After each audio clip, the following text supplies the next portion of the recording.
बोलो जयकारा बोल मेरे श्री गुरु महाराज की जय।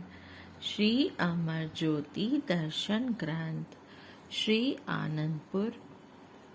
श्री आनंदपुर दरबार की महामहिमा अब देश देशांतरों में फैल चुकी थी। रूहानियत और भक्ति का यह महान केंद्र संपूर्ण विश्व में विख्यात हो गया। महापुरुषों की अनमोल एवं दिव्य वाणियों से जगत में सर्वत्र ज्ञान का आलोक भर गया। इस दरबार की महिमा को सुनकर लोग दूर दूर से यहाँ आध्यात्मिक लाभ प्राप्त करने हेतु आने लगे। महापुरुषों के अलौकिक एवं नूरानी दर्शनों का लाभ उठाकर अपने धन्य धन्य भाग मनाने लगी।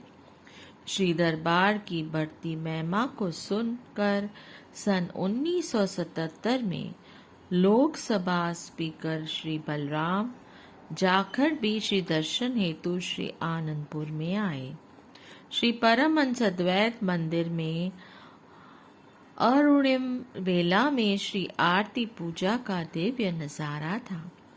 श्री प्रभु जी के दाईं बाईं और सन्यासी वस्त्रों में महात्मा जन व बाई जन बैठे थे और सामने सफेद वस्त्र धारण कर सभी भक्त व भक्त्यानियां अपनी अपनी तरफ बैठकर श्री दर्शन अमृत रस का पान करते हुए भाव विभोर हो श्री आरती पूजा के पद गायन कर रहे थे। यह दृश्य अर्शों से उतरा हुआ कोई अलौकिक दृश्य प्रतीत हो रहा था।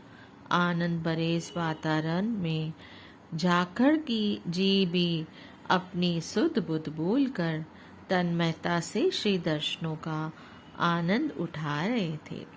आत्मा भक्ति रस का आस्वादन कर तृप्त हो रही थी। श्री आरती पूजा के कार्यक्रम के पश्चात उनकी भेंट कुछ महात्मा जनों से हुई जो सेवा में संलग्न थे। उन्होंने एक महात्मा जी से पूछा कि आप इतनी तत्परता से सेवा में जुटे हुए हैं, क्या आपको कोई वेतन भी मिलता है? उनमें से एक महात्मा जी ने कहा, इस दरबार में निष्काम कर्म योग का पाठ पढ़ाया जाता है। हम सब यहाँ निष्काम सेवा करते हैं। हमें जो वेतन मिलता है वह दुनिया में किसी को भी नहीं मिलता होगा।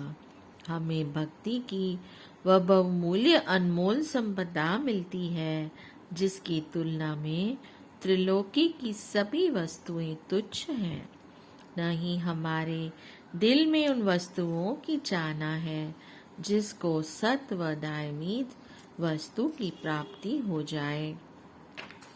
वह भला क्यों कर असत वस्तुओं की चाहना करेगा? उनके इस प्रकार के भक्ति से पूर्ण विचारों को सुनकर वे बहुत प्रभावित हुए और श्री दरबार की बुरी बुरी प्रशंसा करने लगे। श्री आनंदपुर का काम निपटाकर वे सुखपुर अस्पताल में पहुंचे। सुखपुर में सेवा करने वाले डॉक्टरों और नर्सों के प्रसन्नचित्त चेहरे और उनके द्वारा रोगियों के साथ किए जाने वाले सद्व्यवहार को देखकर वे आश्चर्यचकित रह गए। प्रसन्नता मुद्रा में उन्होंने एक मरीज से पूछा, यहाँ तुम्हें कोई कष्ट या कठिनाई तो नहीं होती? तुम्हारी देखरेख किस प्रकार की जाती है? उसने उत्तर दिया, श्रीमान, हमारा इस ढंग से उपचार किया जाता है कि हमें बहुत जल्द ही यहाँ से छुट्टी मिल जाती है। उन्होंने कहा, मैं कुछ समझा नहीं, इसका क्या अर्थ है? उस रोगी ने उत्तर दिया, यहाँ पर हमारी सेवा व देखरेख बहुत हित से की जाती है जिससे हम बहुत जल्दी स्वस्थ हो जाते हैं। यह सुनकर उन्होंने कहा कि हमने निष्काम सेवा का अगर कोई मूर्तिमान आदर्श देखा है तो यहाँ श्री आनंदपुर और सुखपुर में ही देखा है और अति प्रसन्न हो वापस लौट गए। प्रभु जी ने निष्काम सेवा का पाठ पढ़ाते हुए और सेवकों के दिलों में दिन प्रतिदिन सेवा की लगन को सुदृढ़ करने के लिए कई विभागों की स्थापना करके सेवा के अथाह भंडार खोल दिए। यहाँ आनंद प्रिंटिंग प्रेस विभाग का वर्णन किया जा रहा है। आनंद प्रिंटिंग प्रेस। श्री श्री 108 श्री सद्गुरुदेव जी महाराज जी श्री तृतीय पातशाही जी ने आत्मिक उन्नति का साधन स्वाध्याय के लिए श्री आनंदपुर में प्रिंटिंग प्रेस का उद्घाटन किया। प्रेम, भक्ति, ज्ञान, वैराग्य तथा त्याग के आचरण रूपी भावनाओं से युक्त मासिक पत्रिका का प्रकाशन करवाया। इस मासिक पत्रिका आनंद संदेश को सिंधी तथा हिंदी भाषा में छपवाने का प्रबंध किया। उस समय यह छोटी आनंद प्रिंटिंग प्रेस थी जिसमें प्रेमी श्रद्धालुओं एवं जिज्ञासुओं के आध्यात्मिक लाभ के लिए कुछ पुस्तकें भी प्रकाशित की गईं।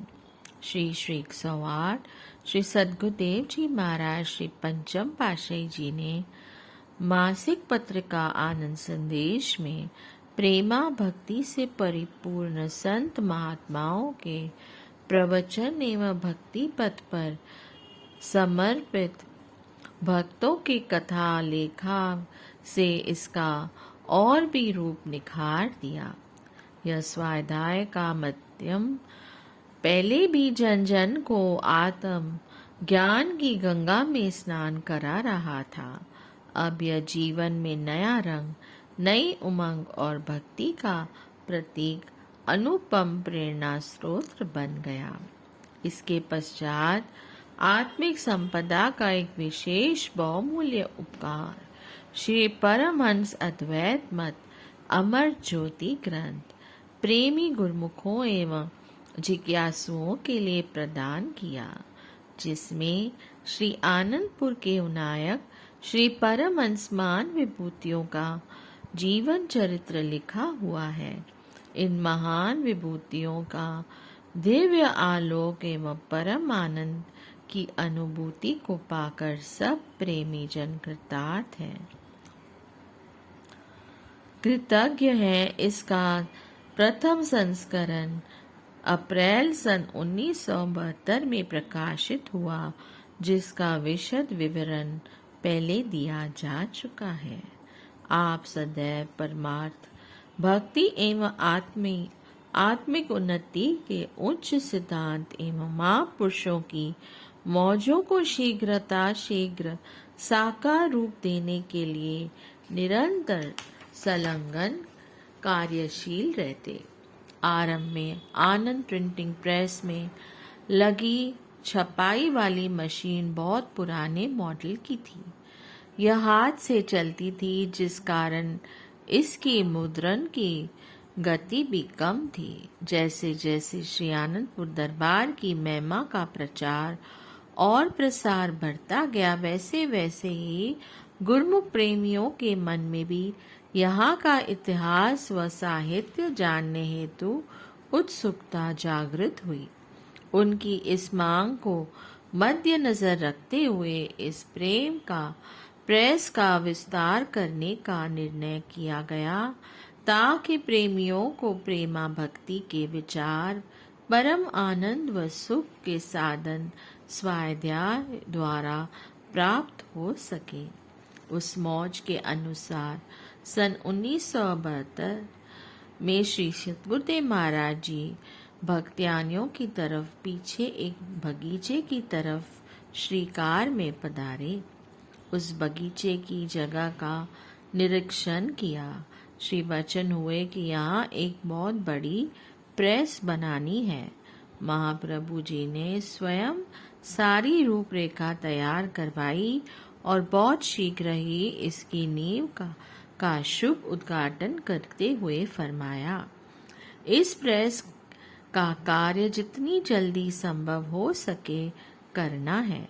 बाहर के गुरुमुख भक्तों की यह मांग है कि उन्हें श्री आनंदपुर दरबार का साहित्य पढ़ने को मिले।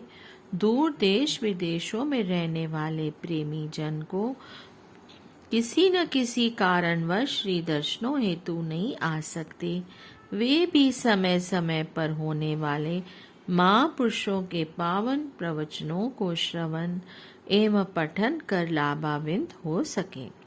प्रेम भक्ति से भरपूर संत महात्माओं और भक्तों के जीवन चरित्र से परिचित हो सके। यहाँ बड़ी प्रेस बन जाने से पुस्तकों का प्रकाशन शीघ्रता व सुचारू ढंग से हो पाएगा।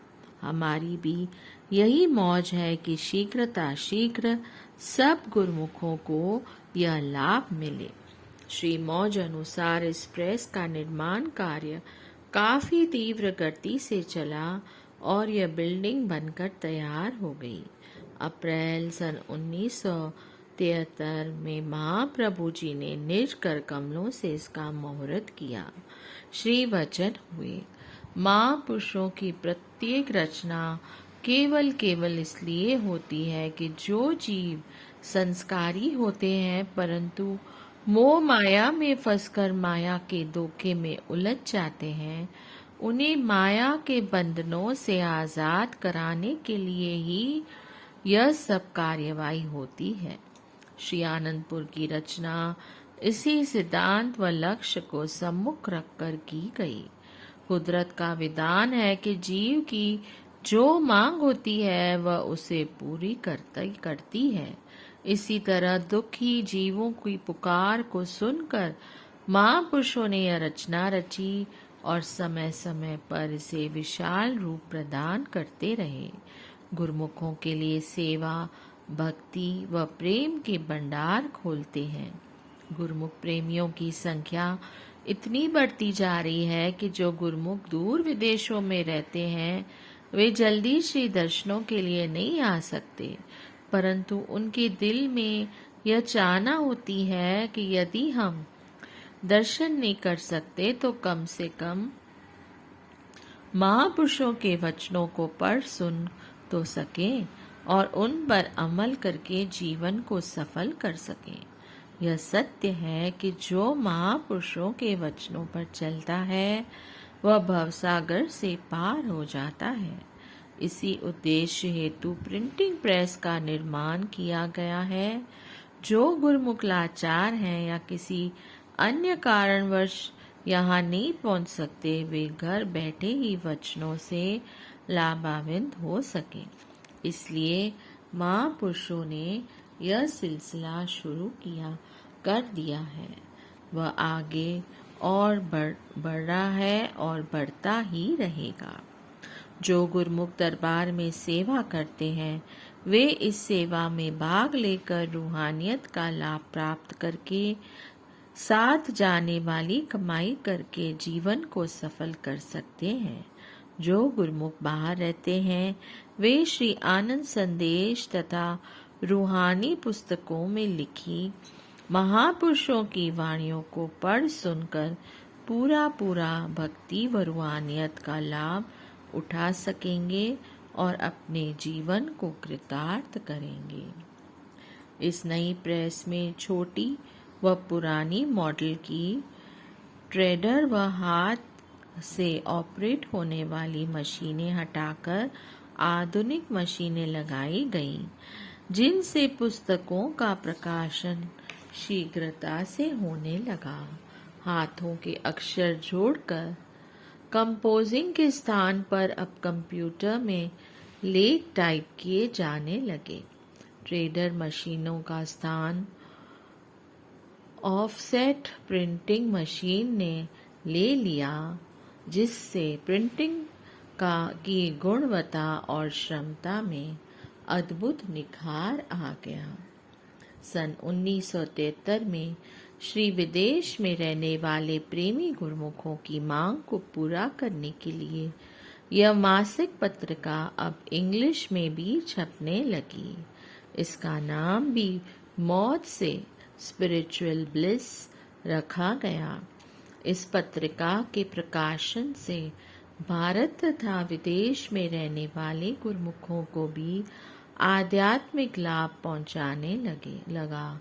आपने अपनी असीम कृपा करते हुए श्री सद्गुरुदेव महाराज जी ने कई पुस्तकें अंग्रेजी भाषा में छपवाईं। सिंध और भारत में रहने वाले सिंधी प्रेमियों की मांग पर सिंधी भाषा